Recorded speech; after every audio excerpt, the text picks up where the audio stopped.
Jerry, so much for the invitation to be here, and congratulations on putting on a great meeting. I think this is your second ASAP meeting, right, that you've hosted, because you did host one in Palo Alto when you were there. And I hosted one in Ann Arbor a few years ago, and I know it's a huge amount of work that you've put in now 2 times to host this meeting. So congratulations on that. It's a great facility, and you've brought together, I think, a great group of people for this meeting. Thanks also to all of the organizers on the ASAP side. That's a huge amount of work that the board of directors puts in throughout the year, keeping this organization running strong. It's a really important organization for people suffering with Chiari and Syringomyelia, and people who love people who have those conditions. And it's really important work that organization is doing every year. So thank you for the opportunity to speak today. As a bunch of the other speakers have said, this is a really interesting meeting for, I think, the speakers as well, because we're used to going to scientific meetings and doctors talk to doctors, and we're all kind of, wonky about it. And this is an opportunity to actually interact with people who are suffering or have suffered from some of these diseases. And so it's a different experience for us as well. And I think we learn a lot from that. So as a topic this year, I thought I'd talk about Chiari malformation and scoliosis. Both of those conditions are actually quite common. So you've heard some of our earlier speakers talk about the prevalence, at least on MRI, of Chiari malformation. And as I'll show you, the best estimate probably for the population as a whole is about 1%. In kids, it's actually even more common. About 2% we think of teenagers, and very uncommon in elderly people. So 1% is probably a fair estimate for the population as a whole. Scoliosis is also very common, and that depends how you define scoliosis. Depending on what curve is your criterion for defining scoliosis, it's either 0.5% up to about 5% of the population, and probably the right answer is around 2 or 3%. So both of these are really common conditions. As you could imagine, if you just do the math and you get these 2 really common conditions, and you multiply 2% by 2% by the world population, there's just millions and millions of people walking around with both of these things going on. So the question for surgeons and for patients that are seeing surgeons is, well, is this a relationship? Is this a cause and effect relationship? Should I have Chiari surgery if I have scoliosis and I'm otherwise doing well? Or is that not a good enough reason to have Chiari surgery? So I'll try to hang the big picture framework of scoliosis and Chiari on that central question, like when is it appropriate to do surgery for people with scoliosis and when not. I'm going to start with some really big picture Chiari issues and then gradually zoom in closer and closer to that scoliosis question. So I think for me, the primary thing that I like to keep in mind with Chiari malformation is we define Chiari malformation by tonsil position versus the foramen magnum, as Dr. Vesna-Aroglu was showing you in the talk 2 talks ago. 5 millimeters, that's the rule. Whether we like it or not, that's the rule. That's how it's being defined, and that's how radiologists are defining it. But tonsil position needs to be understood just like any other human measurement, whether it's waist size or head size or height or shoe size. We all fit in a bell curve distribution, right? And tonsil position is no different. This is a paper that I wrote in 2013 with some of my colleagues from the University of Michigan. We basically looked at 1,000 people getting an MRI for any reason in every age decade in the human population. Here's the 30 to 40 year age range. Do I have a laser pointer here? It's one of these. There you go. And so what we get, again, is sort of a bell curve distribution. The tall bar here is right at the foramen magnum. As you get farther from the foramen magnum, that is a little higher, a little lower, it becomes less and less common. And people with Chiari malformation are people who, are at the low end of this bell curve distribution. So for me, I think that's really important to keep in mind as we try to get to the bottom of Chiari malformation and who benefits from surgery and who benefits from other treatments and so on. We have to remember that we can't treat Chiari malformation like cystic fibrosis or one of these diseases where it's a completely different thing than people who don't have cystic fibrosis. We have to understand Chiari as people who are suffering from symptoms because they're at the low end of a distribution, the normal curve distribution of the human population. So this has to be viewed in a multifactorial lens and on a spectrum of severity lens. It can't be viewed as an on-off type of phenomenon. Again, I showed you the 30-year-old decade. The other decades are different. And here's what you come up with if you just kind of average out all the different decades, is that you can see when Chiari is most likely to be diagnosed in the teenage years and young adulthood, that's when our tonsils are lowest. Right? Our tonsils are actually a little bit higher when we're first born on average. They get low during the teenage years and young adulthood, and then probably as our brains shrink, the tonsils get higher and higher. So that's why when you look at the prevalence of Chiari in the human population, Chiari is 2% probably around here, and it's much less common around here in the advanced age ranges. So that's tonsil position in the human population. And I hope you don't misunderstand me to think that Chiari or tonsil position is not relevant, because tonsil position is very relevant when we look at symptoms. So those people who are at the low end of the bell curve are more likely to have symptoms. This is just in our subjective estimation. People who are coming into my clinic, are they symptomatic from their Chiari or not? And here's people with 5 to 8 millimeters of tonsil position, 9 to 12, 13 to 16, and so on. In our subjective estimation, people who are referred into our clinic, you can see that people with lower tonsils were subjectively judged to be more and more symptomatic. So tonsil position matters.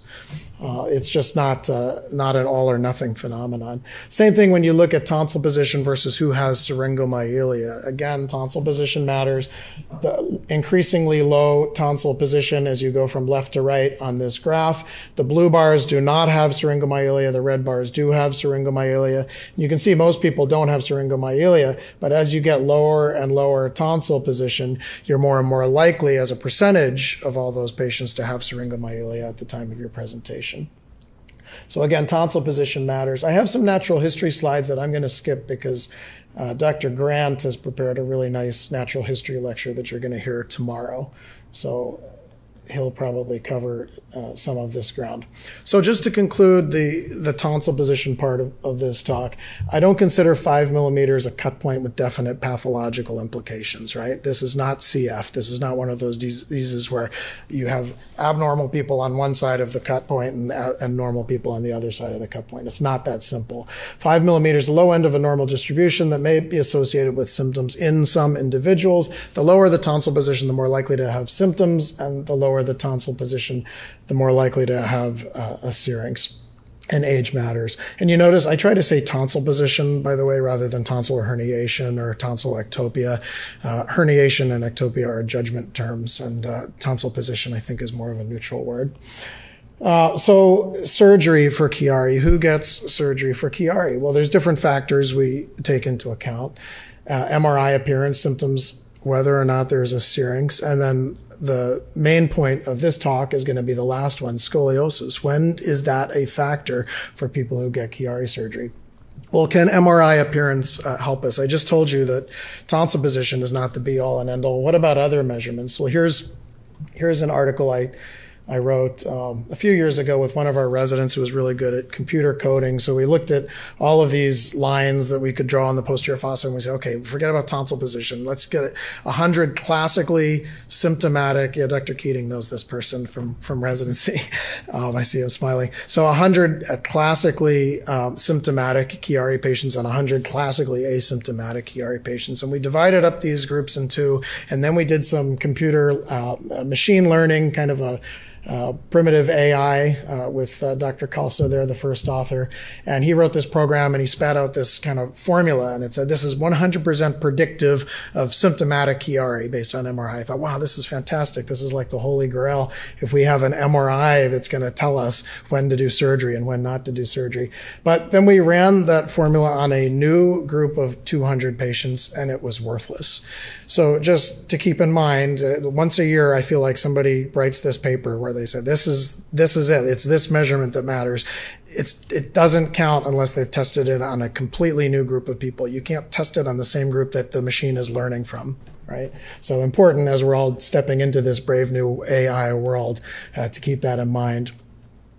Another article, we looked at posterior fossa volumes, also with Dr. Kosla when he was a resident, and we measured up total posterior fossa volume, lower posterior fossa volume, everything we could think of. Again, with classically symptomatic, classically asymptomatic individuals, we could find no difference. So the bottom line is, right now, at least to my satisfaction, we don't have any MRI way of differentiating who's going to do well with surgery and who's not, at least not in a simple way. So what about symptoms? We could talk for weeks about Chiari symptoms and who gets better and who doesn't. But, and Dr. Vez, I think, covered that very eloquently. I'm just going to mention headache is the most common Chiari symptom. And the trouble with that is headache is really, really common for lots of reasons, sometimes from Chiari and sometimes even in patients who have a Chiari, sometimes the headache's coming from something else. Headache, very common in adolescents for lots of reasons. Here's the International Headache Classification for Chiari headache. And I think this is something that we would all agree with. The classic Chiari headache is precipitated by cough or Valsalva maneuver. It's occipital or suboccipital in location and it's short lasting, right?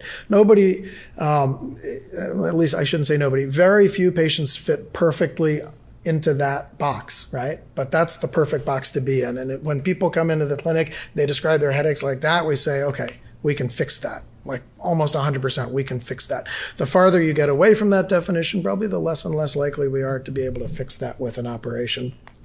The other part of the IHS classification, I think, was less helpful. They said that Chiari headache developed in temporal relation to the Chiari or led to its discovery. I think that's nonsense because you can imagine somebody who has headache for other reasons getting a headache that doesn't make it a Chiari headache just because they have a Chiari. And then a headache that resolved within 3 months of a Chiari surgery. Undoubtedly, that's true, but also not helpful in deciding who should get surgery and who shouldn't get surgery. So for me, with respect to symptoms, you're looking for severe symptoms that are life-altering and also typical symptoms. They're just the perfect patient to have Chiari surgery. The less and less typical, the less likely we are to help you. And then the less life-altering, the less likely you are to want to go through surgery. So that's something that only the patients can answer. All right, what about Syringomyelia? Yeah, for me, that is an indication for surgery, but not just any syrinx. This syrinx gets a surgery from me for sure, so does this one. Not this one. This one is skinny and thoracic, and even in the presence of a Chiari malformation, I don't use this as a justification for surgery by itself. In the absence of any other reason, that's not a justification for surgery. If somebody has classic Chiari headaches, well, that might be a good reason to operate on that person, but I'm not going to operate just for that syrinx, and definitely not this one. So why is that? Well, we studied that in the article in JNS in 2015, where we looked at a database we had of 14,000 patients getting MRIs for any reason. We pulled out all of the syrinxes, and then we stratified the syrinxes according to any other comorbidities they would have. So Chiari malformation, and we'd stratified that Chiari 1, Chiari 0, tight foramen magnum, as Dr. Keating was saying, secondary Chiari, and we just kind of put that in a Chiari group. And then idiopathic. We didn't have a tethered cord, didn't have a Chiari, so untethered cord, trauma, and so on. And here's what we found. The Chiari group, 1, 0, and secondary, had relatively wider syrinxes than the idiopathic or tethered cord syrinxes. So definite different population of syrinxes, at least on average.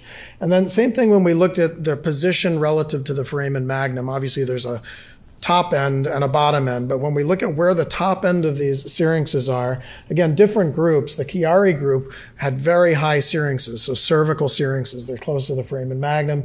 The idiopathic syrinxes, tethered cord syrinxes, not so much. So then let's put those two pieces of information together on one graph now. How wide are the syrinxes and how high do the syrinxes go? And again, to my eye at least, you can see that there are two different populations. Here are the Chiari syrinxes. They're wide, they're cervical. Here are the idiopathic and tethered cord syrinxes. They're skinny, they're thoracic, right? So at least based on these data, and you can see there's some overlap, it's not perfect, but at least based on these data, for me, if the only reason I'm doing surgery is syringomyelia, I want to see that it's big and cervical. If it's skinny and thoracic, not a surgical indication for me because I can't draw a strong enough cause and effect relationship between the Chiari and that syrinx. So is Chiari associated with syrinx? Yes, but there are exceptions. Not all Chiari patients have a syrinx. Not all syrinx patients have a Chiari. And this, I think, is the most critical thing to understand, that not all patients with a Chiari and a syrinx have a Chiari-caused syrinx, right? And as a surgeon, if we're going to put somebody through the risk of having surgery, we need to make the presumption that we're doing that for a Chiari-caused syrinx. Okay. Final points I'm going to make is in this topic of scoliosis, which I think is probably the most controversial area that I'll touch on today. Simple question. Somebody has a Chiari, somebody has scoliosis. Are we going to use that as a justification to put that patient through Chiari surgery? Are we going to help them? So let's try to answer that question. And I'll just cut to the chase. When somebody has Chiari malformation, I've already shown you that the Chiari malformation is associated with a cause and effect relationship with the big cervical syrinx. Well, I think we can prove at this point that a big cervical syrinx is causative for scoliosis in many cases. So I'm really comfortable making that cause and effect jump, right? Chiari, big syrinx, scoliosis. Here is the, I think, more challenging clinical question. Somebody has a Chiari malformation, but they do not have a spinal syrinx, or they've got a skinny thoracic spinal syrinx, and they've got scoliosis. So what do we do with that patient? In the absence of other reasons to do surgery, is that patient going to be recommended to have surgery? That is the compelling question. So we've tried to study that in a number of different ways. This is an article that came out 2 years ago with Jen Straley, and when I was still at the University of Michigan, and Jen had moved on to WashU, and we basically followed a cohort of patients that did ultimately have Chiari surgery, but we followed them with scoliosis, with their every patient had scoliosis, and we followed them for the years leading up to their Chiari surgery. We asked a simple question like, is the amount of tonsil position below the foramen magnum correlated with worsening scoliosis? In other words, were the bad Chiaris more likely to have progression of the scoliosis or not? And the answer was not in our paper. This is sort of what we would call a scatter plot distribution. There was no relationship. The worst Chiaris did not have more scoliosis progression than the not so bad Chiaris. Looking at the data, I think we can skip most of this, but here the bottom line is, if you look at that right column, the so-called p-values, meaning were any of these differences significant in the progression of scoliosis versus not progression of scoliosis, the answer is really not, except at young age was a predictor for progression of scoliosis. Not surprising, that's true for all groups of scoliosis patients, not just Chiari patients. Other than that, when we looked at Chiari characteristics with respect to scoliosis presentation, we did not see a difference in anything. And that indicates to me that it's very difficult to draw that cause and effect relationship without the syrinx, right? Looking also at curve progression in different groups, those who had no surgical intervention, those who had a posterior fossa decompression, those who did have a fusion, and so on. Bottom line is, you can see that it's a mixed bag. But this is 40 degrees of curve here. So the patients up here have a lot of scoliosis. Patients down here have a little scoliosis. And Mike Handler showed this about 25, 30 years ago with an article in the Spine Journal. And we kind of found the same thing, that basically if you don't have much scoliosis, you're not at much risk of progression. If you have a lot of scoliosis, those are the patients that are a lot at risk of progression. Mike Handler, again, about 25 years ago, suggested that the magic number was about 40 degrees. We found that it was statistically significant, definitely at 40 degrees, but even between 20 and 40, there was some significance there. So scoliosis kind of takes on a life of its own at a certain point, regardless of the Chiari. Another article from our group, this one from 2015. Here we looked at, again, the data set of about 14,000 patients getting an MRI. We separated out the patients with Syringomyelia, the patients with Chiari malformation, and the patients with scoliosis. And we looked for overlaps in that group, right, to see, again, is there a cause and effect relationship that we could define in that group of patients? And the bottom line is, you can see in patients with Syringomyelia in this column and patients with no Syringomyelia in this column, Syringomyelia is definitely associated with with scoliosis. There's no question. When, again, going back to these p-values here, these very low p-values imply significance. So meaning if you have a syrinx, you're more likely to have Syringomyelia. That, I think, is not controversial and not surprising. When we ask the same question about Chiari malformation, we found that that also was really, really statistically significant. So people with Chiari malformation are much more likely to have scoliosis. Okay, well that's interesting, because I'd been leading up to telling you that actually it doesn't seem to make much difference. But this is the important part. When you push it into a multivariate analysis, when you control for whether or not there's syringomyelia, the effect of the Chiari malformation disappears. So univariate analysis, Chiari looks like it's important. Multivariate analysis, controlling for whether or not there's syringomyelia, Chiari has no statistical effect whatsoever. So again, the way that's relevant is if I have a patient with Chiari and a big cervical syrinx, yeah, if they have scoliosis, I'm going to operate on them. If I have somebody with Chiari, otherwise asymptomatic and scoliosis, not going to operate on them, and it's basically because of this number here. I can't at least prove that there's a cause and effect relationship there. All right. The Boston group, Mark Proctor and others looked at this, a smaller group of patients, but a similar methodology 3 years ago, and it was gratifying to see. Essentially, they came to the same conclusion. 32 patients with Chiari and scoliosis without syrinx, and they found that the extent of Chiari was not important with respect to scoliosis, and Chiari decompression was not predictive of any kind of need for future orthopedic work with respect to the scoliosis. Two more papers, and then I'll conclude. This, as you can see by the really long author list, is a multi-center study. This is part of the Park-Reeves consortium, which was a great multi-center group that Dave Limbrick started about 15 years ago, I want to say, and a large number of papers have come out of this group. I think I was somewhere in the middle of this author list. Probably almost every presenter at this meeting is on this author list.